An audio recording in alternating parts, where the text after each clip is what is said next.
I put a lot of pressure on myself for October to be good. October needs to be good for my mental health. And so doing 31 drawings, that's too stressful. I really like the format that I had going on when I did my Mythological May video, where I talked to you guys about what the prompt was, how I handled it, how I drew it, yada yada yada, and I posted the finished illustration over here. For this year's list, I made 13 different prompts. Usually I have a bit more of a theme going on, but this time I decided that I would just focus on making things, hopefully for my portfolio. So the first prompt that I did for Artoween season was Mad Scientists. And to be fair to me, it's because I love a good mad scientist. And the one challenge that I gave myself is that I knew that I wanted to have a border around the drawing. So I make Pinterest boards when I make my Artoween prompts so that I can keep all of the aesthetics or ideas that I want to have in one segment and then narrow it down from there. So I knew going in that when I made Mad Scientist that I wanted to focus on old school mad scientist stories. So think of The Fly, the original one, and not the reboot, even though I love the reboot. I was thinking of The Brain That Wouldn't Die. I was thinking of the Re-Animator, which is a little more recent than the other ones, but you know, I love the whole green goop syringe moment. But I didn't want to encroach into I've made a creature thing. I wanted it to be more like I am the creature.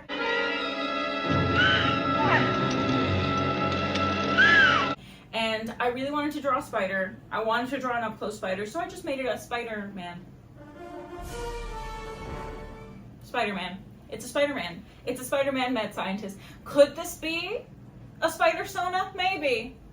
I loved doing the lighting for this, because you can see the really neon green on all of the little vials and tubes. That's you can't even really see from far away because it's on my iPad and, you know, it's too bright, but like, look how green that looks. And in case you can't tell, the writing that I have on his papers strewed all over his desk, that's just nonsense. That's just, I kept putting in random numbers. They're not even real formulas. I don't even think they amount to anything. A lot of the numbers were just 2s and 3s. They weren't even big numbers. How did he get here? What was his formula? His tubes are broken. His syringes are everywhere. Yes, he's wearing gloves, but he's not wearing goggles. He is not following lab safety protocols. And this is why he has a spider head.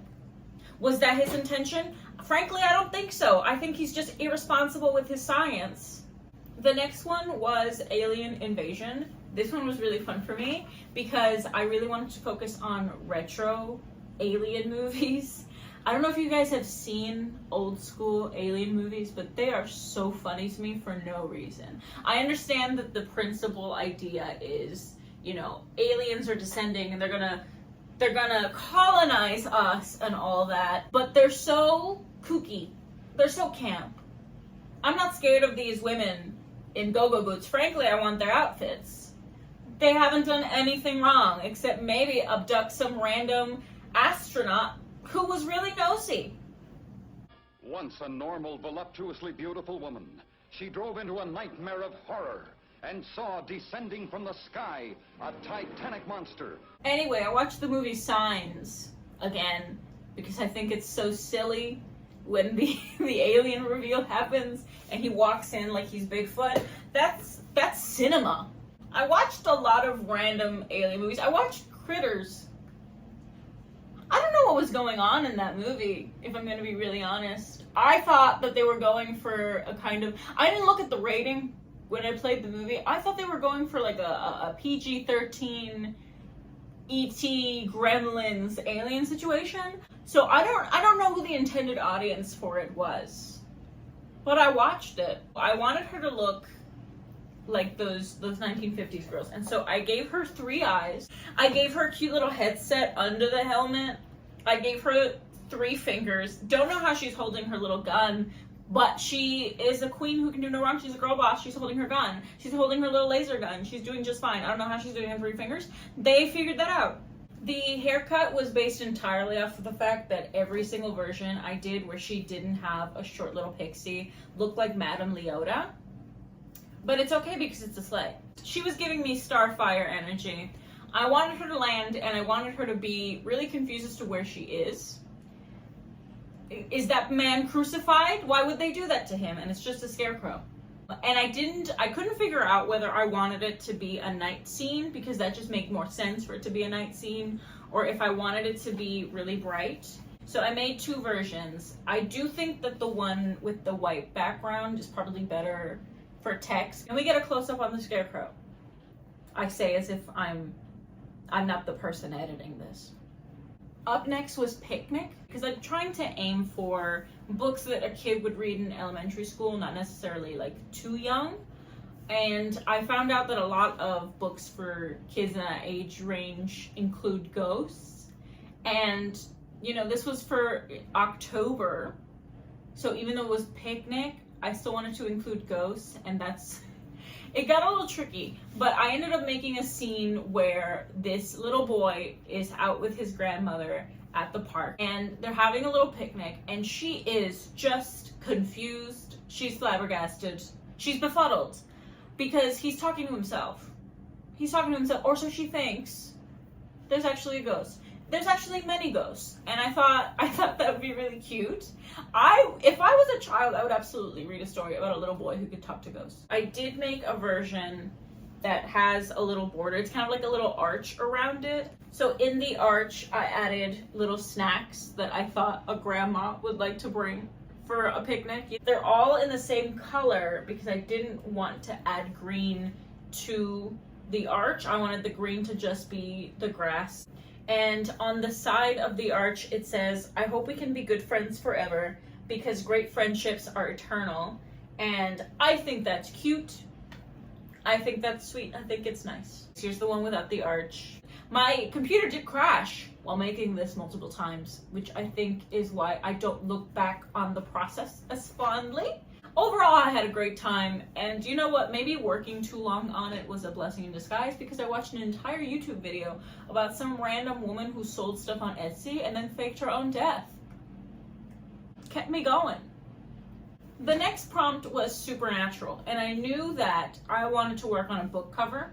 The problem with the word supernatural is that I considered quite a few things. Supernatural can mean a lot of things, right? I think when people think of supernatural, if their brain is rotten in the same way that mine is, they think of the CW television show. That's just how it goes. But I wasn't going to do supernatural fan art, okay? Not in the year of our Lord 2023, not for my portfolio. And I knew that I wanted a book cover, and I went through my bookshelf because, let's be honest, all I read is classic lit, children's books, spooky stuff, fantasy, that kind of thing. So there was plenty to choose from, and I ended up going with Good Omens. This is the one that I have. I have the one that's white with Coralline on it, and I know that there's a black one that's supposed to connect to this one that has Aziraphale on it. I really want that one because Aziraphale's my boy, but there's two of them, right? So they would be sold, I think, at the same time, but in different stores. You kind of get what you get. And I love the idea of there being two versions of it, one for Aziraphale, one for Crowley, but they come together because of the color scheme. I love that. And so I figured I could do that. I did several different versions of it. I did with wings, I did them with old school outfits, I did them with different versions of the outfits that they wear in the book. So here's both versions. I have this one, the white one, and the white one says Terry Pratchett first.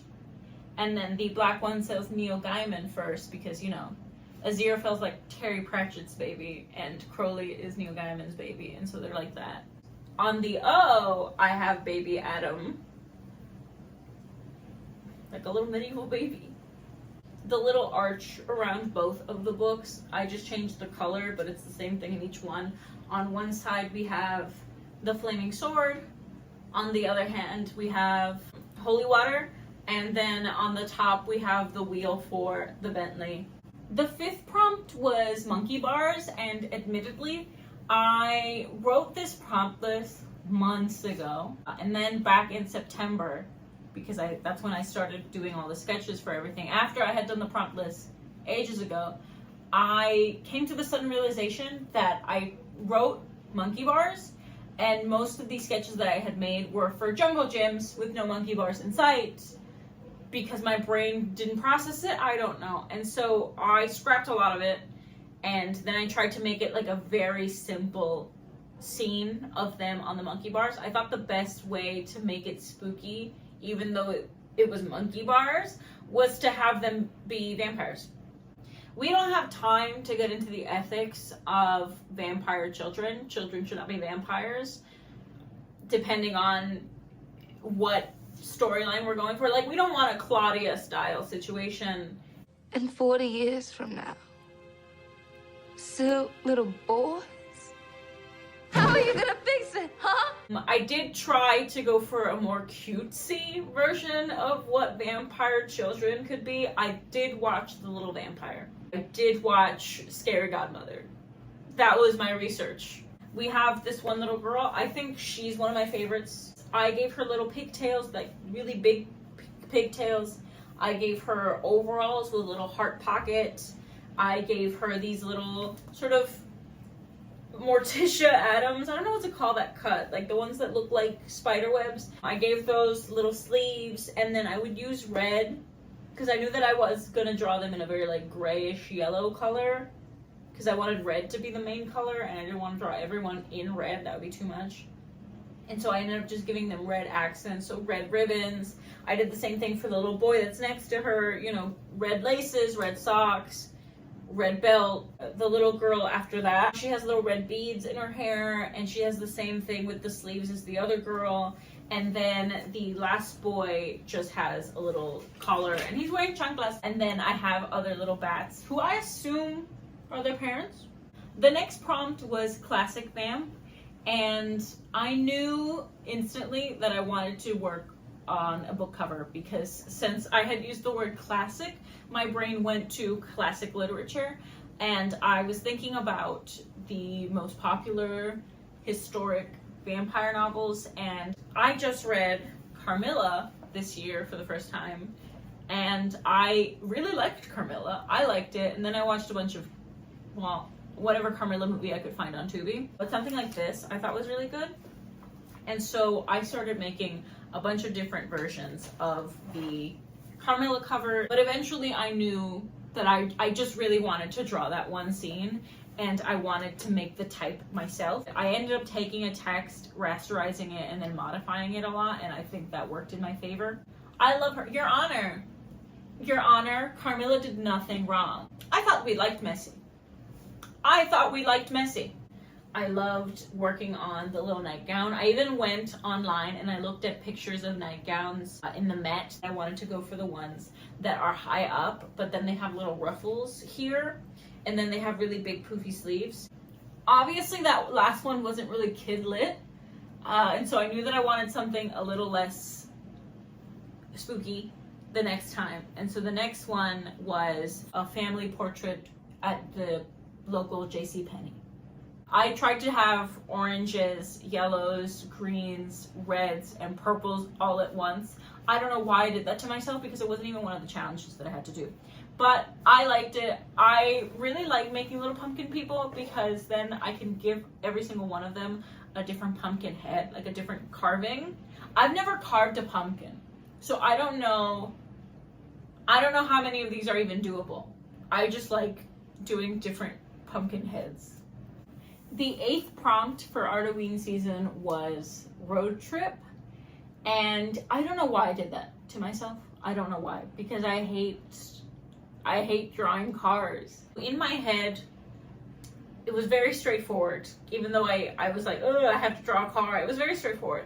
I wanted like an all-white page with different cars for different characters, and I wanted like type on top of each vehicle because I figured it could be like a little story, like a kid could read a story about monsters having a road trip, and I thought it'd be fun. I was picturing that scene from the Goofy movie. I knew that I wanted different monsters, specifically like classic Universal Studios style monsters, but I needed to narrow it down because there was no way in hell I was drawing more than 4 vehicles.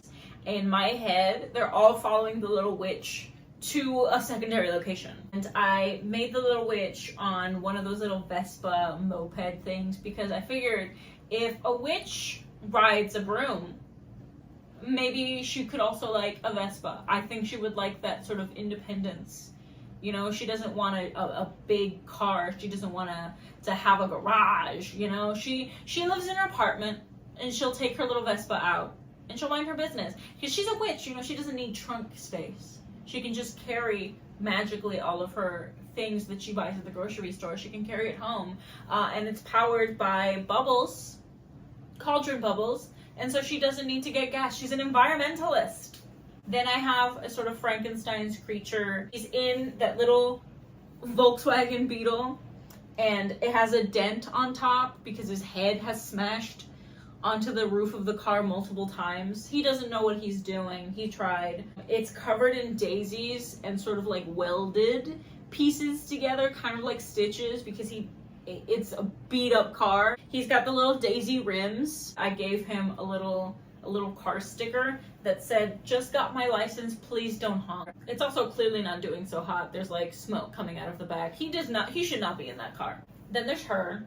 She's elegant. She's driving her car. There are no bumper stickers on this car, okay? This is a sleek car for a sleek woman.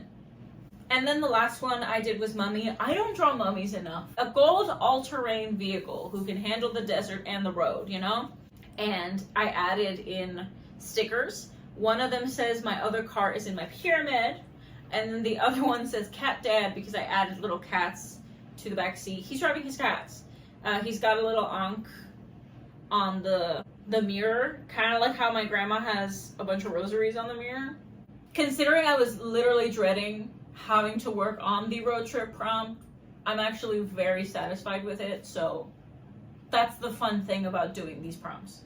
So the next prompt was children's horror, and I went through my bookshelf and I picked out Coralline. A lot of children read Coralline or they watch the movie, which very different, both fantastic. And they come out of it being like, that was amazing. That was fantastic. Like, yeah, parts of it were creepy, but it's so good. Whereas adults watch it and they're like, oh my God, that's too scary for children. Some kids genuinely love this kind of stuff. It's something that they can handle in a genre that they enjoy. If anyone has any recommendations for children's horror books, please tell me because I'm always looking for more. In terms of drawing a book cover for Coralline, I was kind of at a loss because I made a bunch of variations of the Coralline cover. I have like 2 full pages of just teeny little thumbnails with ideas because I knew that I wanted to focus on the sewing buttons aspect, or I wanted to focus on the door thing. And I ended up making a border that had all of these buttons in it and the key to the door and, you know, Neil Diamond's name on the bottom. And I love that idea, and so I made multiple versions of that one, and I put up a poll on Instagram, and then it came back almost 50-50 split, and I didn't know what to do. So I like the idea of a dust jacket covering the cover. Personally, I don't like dust jackets when the book is like a really large book because I feel like it gets in the way when you're reading. It keeps flopping and falling off. I like a good dust jacket when, you know, the book is already pretty thin, which Coralline is. You know, Coralline is pretty thin.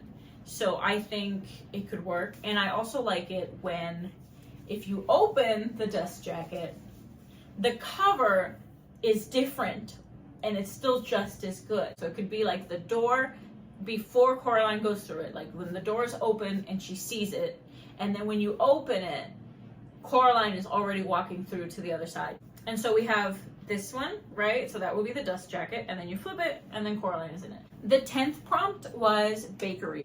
I figured they should either be in a kitchen or they should be at a bakery storefront. And so I have different sketches. Originally, I was going to draw like little kids helping their grandma bake, but I felt like, once again, not very Halloween-y. And so I watched Kiki's Delivery Service, and I really like the fact that there's so many scenes inside the bakery where you can see the breads. And so I made a board where I just looked at bakeries. I looked at bakery like fronts where you can see like all the bread through the window. I focused on the bakery itself first. I didn't draw the character until after, right? So I made, frankly, perfect donuts. And I was so impressed with my donut making skills that I just made separate chocolate donuts with sprinkles on the side too. And then I had strawberry donuts. I have donut holes. I have cream puffs. I made 2 different cakes. I made cake slices. I have pies in the back. I have different kinds of breads. I have little like fruit pies in the back that are still steaming.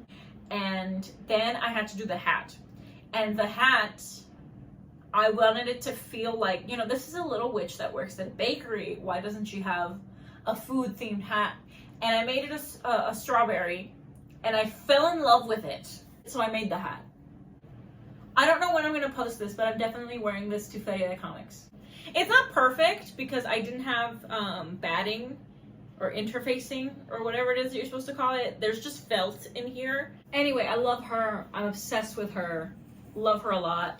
I really like a lot of the details that I was able to draw. I love the way this hand looks. I'm obsessed with the way this hand looks.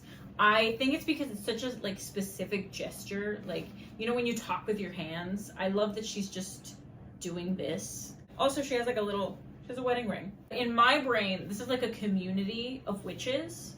Like, it's a little witch town. And so the little girl character, I'd like to think, is a little schoolgirl witch. And this her like uniform. My grandma would always like bring me like fruit snacks and water after school. She would come with a little lunchbox and she would pick me up and I would eat them in the car. But sometimes she was feeling generous. She was feeling generous. My grandpa was feeling generous. And they would take me to go get a donut at the bakery. And at least when I was younger, at the school that I went to, the second it hit 3 o'clock, there'd be a man with a little cart or, you know, food truck or something like that, and they would have pastelillos or piraguas or helado or limber or something like that, and my grandpa would give me like $1 and I would get to go and I would get what I want. And so that's kind of the energy that I was going for here. If you look, she's like gripping that $1. I don't know, I really had a lot of fun making that little witch and then making this little hat. The 11th prompt was redo a movie poster that you hate. And I hate a lot of posters. The movie that I ended up choosing for this prompt was Jennifer's Body. Not necessarily because it's the most egregiously awful poster, but because we all know that when they made Jennifer's Body, they marketed to men, and it shows. Like, this is, I think, the standard Jennifer's Body poster. And 1, she's in an outfit that she never wears in the movie. That's 1. 2, there's like a random hand sticking out from the desk. I know that it's to show that she, you know, she's eating boys. You're killing people. No, I'm killing boys. If they just photoshopped a hand in there, this movie's so fun. I love Jennifer's Body. And yet, you know, it's like things like this, especially when you consider the fact that obviously, like I said, she's trying to seduce boys at her high school, okay? Obviously, there is a sexualized element to it. But Jennifer, at the end of the day, is a high schooler. And the posters are just trying to get adult men who are into Megan Fox to go to the movies and oogle a high schooler, regardless of the fact that a part of the plot is that she was taken advantage of by older men. It feels icky. I had different iconic objects that are in the movie. I have a box cutter and the Best Friends Forever necklace, and I looked at paintings of succubus characters or demons and stuff like that, and I ended up really liking this one painting that I had saved already on a different board of Dante Rossetti's Lady Lilith. I like this painting because it's Lilith and she's looking at a mirror and she's combing her hair. It reminded me a lot of that scene where Jennifer is talking to Needy on the phone and looking at herself in the mirror, and she's not really paying attention to anything that Needy is talking about because she's too busy kind of looking at herself. She's kind of at peak power and she's very vain at that moment, and I thought that that was a perfect excuse to sort of combine my art history thing with Juicy Couture sweatpants. The second to last prompt was fishing. I had a dream like 2 years ago about a swamp dad. kind of like a swamp creature, like Creature from the Black Lagoon, but he was a dad. Specifically, he was a stepdad, the kind that wears socks and sandals.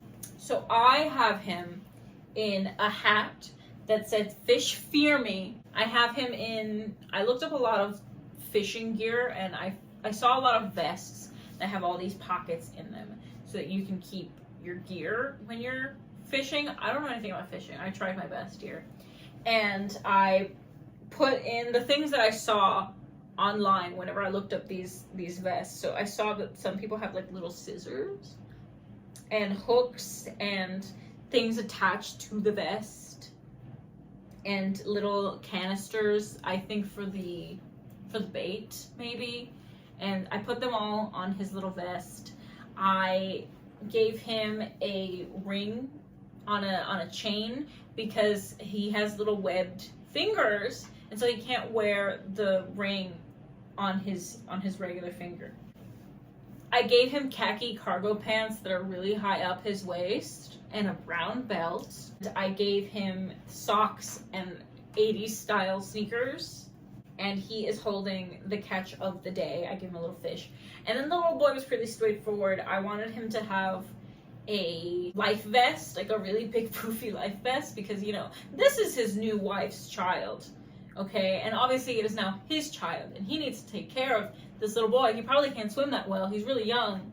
And I gave him galoshes. Is that what they're called? Those little rain boots? Because I figured if they're fishing in a really swampy place, it's probably really muddy. So he has little galoshes. The background isn't really all that important. They're in a swamp area. I don't know. I made a little border around them too, except this time I didn't want it to be like an arch or a little square. I just kind of wanted it to look like postcard maybe. And the border is just like those little, I don't know what they're called, the bait that's just like a circle. That thing and fish. And little baby fish. The final prompt for Artoween season was haunted. I originally had a haunted house idea because the last time I did October art challenge, I made a little witch house and it was really cute. I loved it. It was in black and white. It was an excuse to draw like an exterior. I really enjoyed it. I turned them into stickers that I'm going to be selling at Feria de Comics this year, and I wanted to have a house that kind of matched it. But since I kept having technical problems and my computer kept crashing and stuff like that, I ended up scrapping the idea altogether. And I was like, you know what, for the last one, I'm going to relax. I'm not going to do anything insane because there's no point in stressing out over an art challenge that you made yourself. I ended up making a little ghost girl. And I kept changing what she should look like. I have a bunch of different sketches of what she was going to look like. And I ended up going for 1960s. And I thought, well, you know, if you're a ghost child, you're probably really attached to certain things in the house. And I had different rhymes and different ideas. I thought it would be cute if it was like an alphabet story, like G is for this, H is for that. And I ended up going for G is for ghost, like the girl who lived next door. I loved her stories and her jokes and the color changing dress that she wore. H is for haunted, like all of her toys. Her favorites were her dolls, a beat up old phone, and some little plastic cowboys. This is the ghost girl up close. And I think the reason why I love her so much is I had a lot of fun making the dress. I made the pattern on the dress that she's wearing. I made the pattern, then I painted over it like it has tulle. I'm obsessed with her little chubby leg, her little knee. I don't know why. It's a cute knee. I think my favorite thing about her is that I gave her these like the blue-eyed stare. I like the idea that whoever is writing this poem was maybe like a kid who lived in the neighborhood and the house next door was already haunted and they just befriended the little ghost girl like it was nothing, and then maybe moved away and they're like, I wonder how she's doing. I know it doesn't seem like a lot because it's only 13 prompts, but I was actually very busy during the month of October and the month of September because they kind of meld together. What is time? And so I'm very happy that I was even able to finish all of the drawings, and I hope you guys like it. I hope you guys like this little deep dive. I really like filming these. It gives me a chance to reflect and I like doing it. I genuinely think I was able to produce a body of work that I'm really excited about. I would like to know your feedback. As long as it's nice, it's constructive, Don't be mean to me. When you're mean to me on Halloween, this is who you're mean to. Another little project that I worked on this month was making my Halloween costume. I was Cowboy Kermit the Frog, and if you're interested in seeing how I made that, please look at my last video on here. It is very different than what I usually post. I usually just work on crafts and sketchbook tours and art market vlogs, but I thought it would be fun to share because I'd been working on it for so long and I finally finished it for Halloween. So if you're interested in that, please check it out too. I'm going to be having a sketchbook tour video out soon as well. I only have like 10 pages left as we speak. So I'll have a sketchbook tour up before the end of the year too, which I'm also very excited about because I love sharing my sketchbooks once they're finished. And they usually take me like a year and a half or 2 years, so it's always exciting. I don't know when I'm gonna post this, probably after Feria de Comics is done, but I'm gonna be at Feria de Comics, so if you're there, say hi. If I posted this afterwards, go back in time and say hi to me. I don't know what to tell you.